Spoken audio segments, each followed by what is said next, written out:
Look at this. So people are saying just total fiction how Putin is using Nazi propaganda to defend invasion of Ukraine. So they're saying there's the allegation that the Ukraine military has and the government has neo-Nazis infiltrated and embraced by the government actually. And here's the PBS NewsHour. Remember, it's funded by oligarchs and the government, so you're not getting the truth from PBS, even though you think you are. You're just as bad as anything else out there, PBS. Analysis: Putin's claim that war on Ukraine is to target Nazis is absurd. Here's why. So he says he's going to fight those Nazis. So in case you don't know what's happening, there was supposed to be an agreement in 2014 called the Minsk Agreement, which after they overthrew the government in Ukraine, they kept shelling the people in eastern Ukraine, right, who didn't want to go along with the overthrow. And so those people are ethnic Russians. So they identify with Russia, and they didn't want to be part of this new undemocratic government. And so they would shell them, and they killed 14,000 of them over the last 8 years, even though there was supposed to be a ceasefire in 2015 called the Minsk Agreement. And so Putin says he's going in to stop that slaughter of those people in the east of Ukraine, which the Ukraine government hasn't stopped shelling. Now, that is true. Now, I'm also against his invasion. War is not a good idea.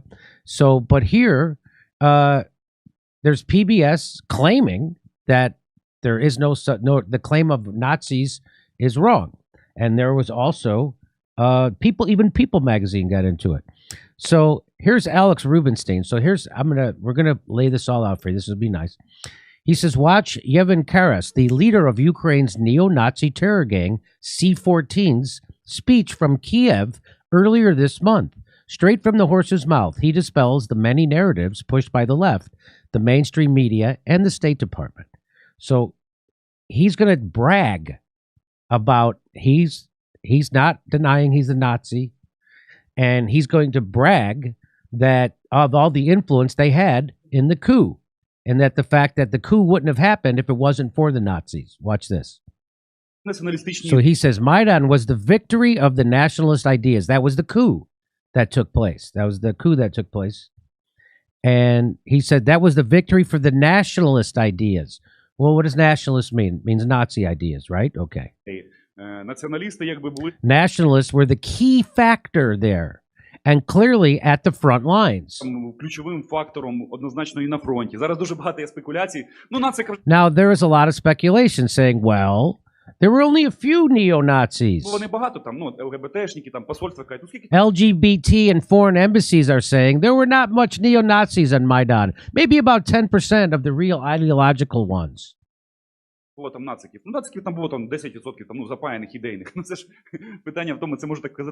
thing is that such a thing can say only a moron that never was at war. And don't understand that those 10%, maybe even less, 8%. But how much they are and how much more effective in the proportion of influence. So he's saying, yeah, we might have only been 10% or 8%, but what was our effect? That's what he's saying. What was the proportion of our influence? How much of their effectiveness was? It was endless, he says. He says, if not for those 8% of neo-Nazis, the effectiveness of Maidan would have dropped by 90%. So he's saying most of the credit has to go to these right-wing nationalist neo-Nazis for the coup. So it's the numbers. It's not the point. Also, when they started firing on the crowds, people thought that was the government doing that. Turns out now there's lots of credible evidence that the Nazis were doing it. Like now, some left-wingers like Boll Foundation and so on, they're trying to count numbers to diminish. So the reason why they're doing that is that now the West doesn't want to recognize the Nazis in Ukraine because it's bad for them. It's a bad look. And this guy's saying something like, there were that many nationalists. They had that much influence. If not for the nationalists, that whole thing, meaning the coup, would have turned into a gay parade. That's what he said. So okay, so now there's more. Max. You want to comment on any of that? Well, let's keep it rolling. Okay, so here's more. Але стільки зброї не He says we were now been given so much weaponry, not because some say the West is helping us. So they've been given all this weaponry from the West, and some say it's because they want to help you. And he says no, that's not why. тому, що ми хороші, як нам кажуть, нам допомагає Захід, бо вони хочуть нам блага, тому що ми виконуємо He задачі says not because the West wants the best for us, but because we perform the tasks set by the Заходу. West. Тому що ми єдині, хто готові Because we are the only ones who are ready to do them. виконувати, бо нам весело, нам прикольно Because we have fun. We have fun killing, and we have fun fighting. вбивати і прикольно воювати. І вони думають, вау, давайте вже, подивимося, And they're like, wow, let's see what's going to що це happen. буде. Тому виник цей новий альянс, про який зараз говорять там Туреччина. And that is the reason for the new alliance Turkey, Poland, Britain, and Ukraine. So he's saying we're starting this whole new thing. There's going to be a whole new power alliance, and it doesn't rely on NATO. Польща, Британія, Україна. Тут ми тут флагман. Тому що ми We are the flagman here because we have started a war. He's taking credit for starting this war with Russia. We have started a war that has not been seen for 60 years. хотіли війну, якої не було вже останніх 60 років. Так от, уявіть, So imagine how many weapons we have, how many veterans that we have. скільки в нас ветеранів. А тепер уявіть, And imagine зникає Russia Росія, falls вона apart. розвалюється. Тобто виникає And it turns into 5 5 Росій, different Ні, Росія, Russians і так далі. or something На like that. європейському континенті We have the most javelins on the European continent. Maybe only the UK has more javelin missiles than they do. тільки в Британії там, здається, більше. Ви розумієте, цей потенціал The potential of those armed forces will immediately become a problem for all цих those збройних who сил, oppose це us, стане проблемою зразу для всіх, хто зараз нам десь там намагається робити хеньки. for all those who are trying to give us problems. І оце от є наша It is our joy and our радість, наша sorrow. печаль. Чому, щоб ви розуміли, You чому need так to все важко? understand Не тому, why. що Yes, it is hard, not because we are Ukrainians and our asses suffered for ми 300 українці, years. 300 років, наша дупа страждала. Чому ж нарешті влада до нас Why finally everything good, not just given to us? We are such good people. So he's mocking people as being crybabies, saying that. And so, but the real reason he says, ми хочемо в Європу. Ні. and he said, oh, those people, we want to join Europe. He doesn't want. This is what he Величезна, says. потужна держава. No, we are a huge, powerful state. And if we come to power, it will be both joy and problems for the whole world. І якщо ми тут прийдемо до влади, це буде і радість, і проблеми для всього світу. Тому це величезна амбітна Therefore, it is a huge, ambitious task. We live in a задача. very Ми живемо cool дуже класний time. час, I don't know what this translation means. That's a weird translation. We live in a very cool time. тому перед нами стоять надзвичайно And that is why there is an extremely ambitious, cool goal. See, I don't know what that means. амбітна, класна ціль. Не просто стати там частиною Not just become part of a European family that has already collapsed. європейської сім'ї, яка вже там розвалилася. А це є вже іде This is about new political alliances on the global level, new political про нові challenges. політичні альянси вже глобального рівня, нові політичні виклики. So let's just recap what he said. Ukraine is being armed as pawns of the West because we have fun killing. We have started a war. We have the most javelins on the European continent, and the European family has already collapsed, and Maidan would have been a gay parade if not for the Nazi influence. And so that guy's a leader of the C-14s. The C-14s was started as a youth wing of the Svoboda party founded by Ole Tenahambak. Is that how do you say his name, Max? Tianbach.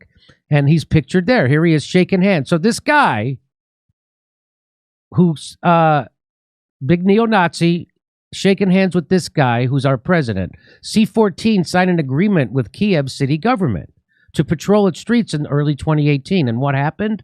Well, months later, it began a campaign of pogroms against Romani camps. So that's gypsies, right? And so they're going around killing them. They're beating them, and it was sort of an official city program that they went down to the train station or the train tracks and just pepper sprayed a bunch of very destitute Roma people and chased them away and brutalized them. So let me just say C-14, the 14 in C-14 refers to the 14 words coined by American neo-Nazi David Lane. And those words are, we must secure the existence of our people and future for white children. So So the neo-Nazi Svoboda Party was co-founded by that guy I just showed you shaking hands with Joe Biden and a guy named Andriy Parubi, who served as the chairman of the Ukrainian parliament from 2016 to 2019. So do you see where I'm getting at when I start throwing around the term neo-Nazi intertwined with their government, and was welcomed at the U.S. Senate by Joe Biden's foreign policy man, Michael Carpenter.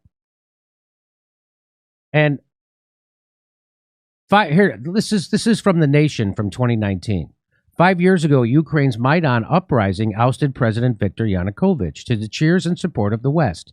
Politicians and analysts in the United States and Europe not only celebrated the uprising as a triumph of democracy, but denied reports of Maidan's ultranationalism, smearing those who warned about the dark side of the uprising as Moscow puppets and useful idiots. Freedom was on the march in Ukraine. So anybody who pointed this out was called a Putin puppet and a useful idiot, just like anybody who said Russiagate was garbage.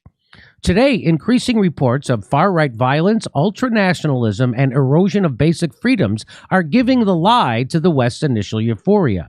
There are neo-Nazi pogroms against the Roma, rampant attacks on feminists and LGBT groups, book bans, and state-sponsored glorification of Nazi collaborators.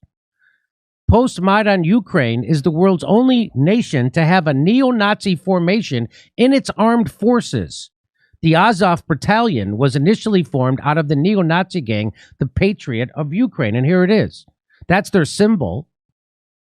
Arsen Avakov, the new Minister of Internal Affairs of Ukraine, after the overthrow of Yanukovych's government, he issued in April 13th, 2014, a decree authorizing creating the new paramilitary force from civilians up to 12,000 people.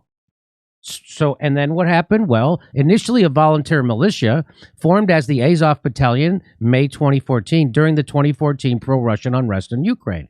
Azov has since been incorporated into its arms by Ukraine's Ministry of Internal Affairs, just like I told you. The Azov Battalion is a far-right, this is from Military Wikipedia, is a far-right, all-volunteer infantry military unit forming part of the military reserve of National Guard of Ukraine. Okay. And its first combat experience was recapturing Mariupol from the pro-Russian separatist forces in June 2014. All members of the unit are under contract of the National Guard of Ukraine. The Azov Battalion has been labeled neo-Nazi patriots, a far-right Ukrainian militia. And so they're officially a part of their military. This isn't a secret. Andy Beletsky, the gang's leader, who became Azov's commander, once wrote that Ukraine's mission is to lead the white races out of the world in a final crusade against the Semite-led Untermenschen. Beletsky is now a deputy in Ukraine's parliament. So again, there's a lot to this accusation of neo-Nazis being in the Ukraine military and government. Beletsky is also the head of two neo-Nazi political groups, the Patriot of Ukraine and Social National Assembly. In August 2014, he was awarded a military decoration, Order for Courage, by Ukrainian President Petro Poroshenko, and promoted to lieutenant colonel of the Interior Ministry's police forces. Do you see what I'm talking about now? Okay. So let all the other asswipes deny this, but we're here to report it. On June 11th, 2015, and you know how I super know these are real neo-Nazis? Because our own House of Representatives admitted it. In 2015, the U.S. House of Representatives passed amendments blocking any training of Azov by U.S. forces, citing its neo-Nazi background as the reason. And on June 26th, the Canadian Defense Minister declared as well that training by Canadian forces or support would not be provided to Azov. So this is our own governments admitting that they're Nazis, and they now deny it. Patrons of the battalion included Ola Lishavko and members of the Rada and billionaire, blah, blah, blah. There's one more. While the group officially denies any neo-Nazi connections, Azov's nature has been confirmed by multiple Western outlets. The New York Times called the battalion openly neo-Nazi, while USA Today, the Daily Beast, the Telegraph, and Haaretz documented group members' proclivity. How do you say that word? Proclivity. Proclivity for swastikas, salutes, and other Nazi symbols. And individual fighters have also acknowledged being neo-Nazis. So I'll be bringing Max. So I don't know how much else proof that people need, but people will still deny it. Just like people still pretend that Russiagate was real, even though there's never been a shred of evidence. In fact, all the evidence goes the other way. So would you like to comment on any of that? Well, you laid it out really well. I don't have, that much to add, except that I could go on for another hour adding detail after detail. Right. I guess I would make 3 points. The first one quickly, which is that you talked about the C-14 neo-Nazi youth wing of the Svoboda party, which is one of the largest parties in Ukraine, Svoboda. It's not a neo-Nazi party. I would call it more ultra-nationalist. The US has tried to kind of keep it out of the limelight. But, if you look at the 2014 footage of John McCain and Senator Chris Murphy on stage in Maidan Square, Ole Tianbach is standing right there with them. They're on stage with that guy. And C-14 is the youth wing of this party that carried out pogroms under the official watch of the Kiev Municipal Council in 2018 against Roma people. It's all on video. And then after the pogrom, the guy who organized it, Sergei Bondar, he was invited to America House, which is a public meeting place in Kiev, sponsored by the US government, to give a talk on the situation, the military situation. Yaron Karas, that guy delivering the rant this February about how the ultranationalist or neo-Nazi forces prevented Maidan from becoming a gay parade. What he meant is like they were the muscle, and everybody in the square were just kind of like liberal dupes, and they were driving the agenda, which is absolutely correct. He has been provided an audience with Ukrainian President Vladimir Zelensky, along with other ultranationalists, including figures from the Azov battalion and its National Corps sort of civilian brigade, because Zelensky has a complex relationship with these characters. He pretty much has to beg them for a cooperation in the peace process that he and his administration flagrantly violated and failed to enforce. That happened in person in 2019 in a village called Zolote in the gray zone on the Donbass, in the Donbass area, where Zelensky went down to personally ask Azov battalion figures and right sector figures like Beletsky to leave in accordance with the Steinmeier formula, which called for withdrawal of troops and confidence building measures. And they just told him straight to his face, no fucking way, get the hell out of here. Like they just disrespected him. And he said, he was begging them. He said, I'm not a loser. I'm 42 years old and I'm the president and you can't do this to me. And then he just went with his tail between his legs. Then he became deeply unpopular because he kept trying to enforce these peace processes and wound up basically throwing his lot in with these forces, like banning opposition TV stations owned by Viktor Medvedchuk, who was the opposition leader, the effective leader of the Russian-speaking population, trying him for treason. But this was after these forces attacked Medvedchuk's home, attacked members of his party with rubber bullets while they were traveling through the country, wounding them, and on and on. So their agenda they kind of shifted Zelensky's agenda. And now we hear this propaganda in US media that Zelensky's Jewish, so there can't possibly be neo-Nazis with any influence in Ukraine. That's what we hear again and again and again. They're basically using Zelensky, who is this impotent, weak president who got rolled by these fascist forces and by the US, which was arming them. They're using him as a human shield, a human propaganda shield.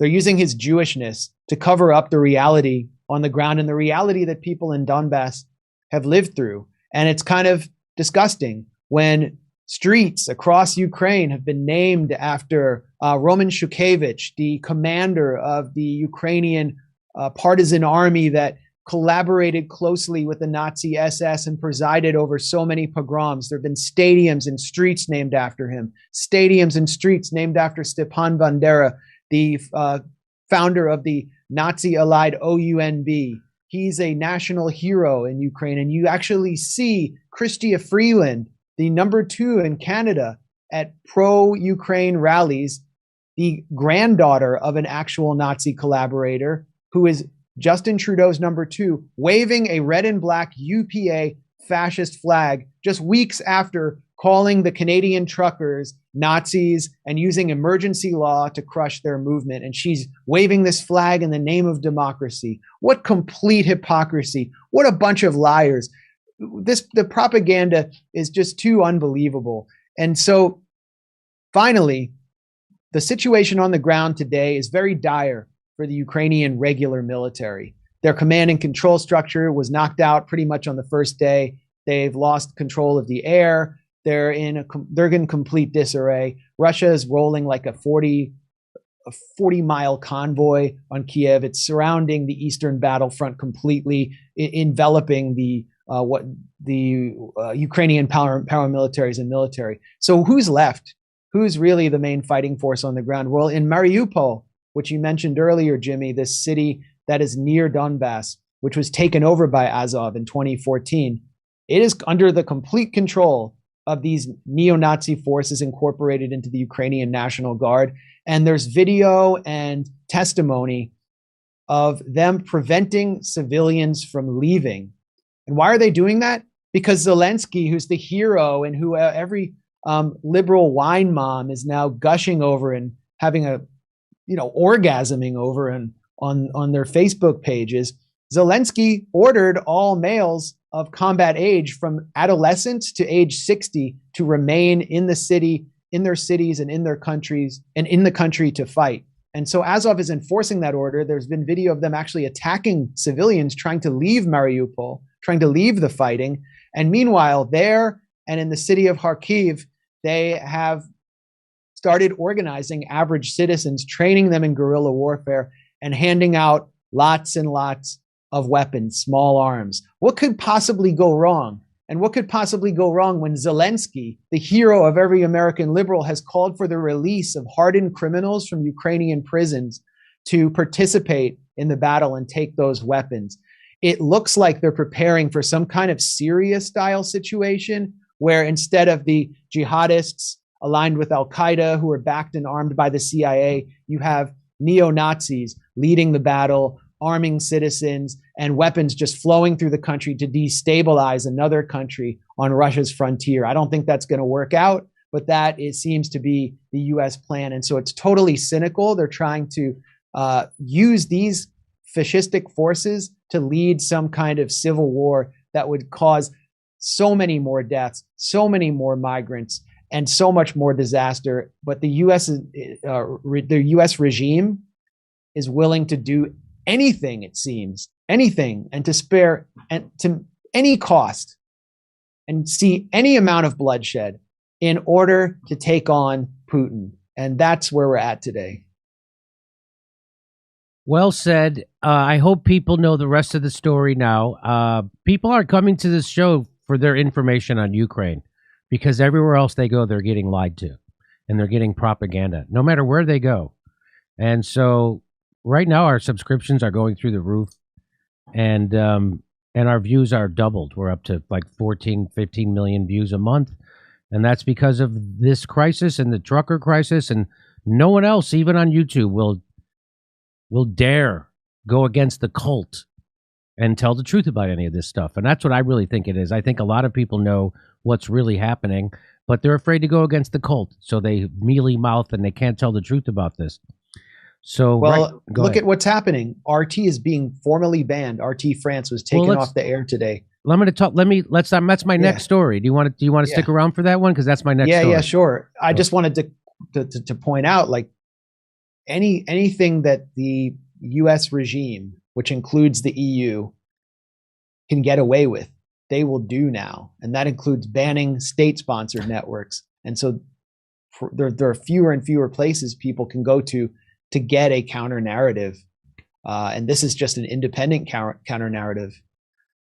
But I'm sure they want to target you, and you are targeted. I mean, anytime I pull up, I'll search Jimmy Dore on YouTube, they'll be in the algorithm all of these random videos demonizing and attacking you. That's right. So that's what gets pushed. So not my most popular videos. Not what gets pushed is the videos that are attacking me. That's what happened. That's how the algorithm works, baby. And I'm still beating it. Hey, we got more dates for our 2022 stand-up tour. We're going everywhere. We're going to Dallas, Houston, Florida. We're going to Omaha, Des Moines, Pittsburgh, Columbus, Ohio, and Los Angeles. Go to jimmydorecomedy.com for a link for all the tickets for all our shows.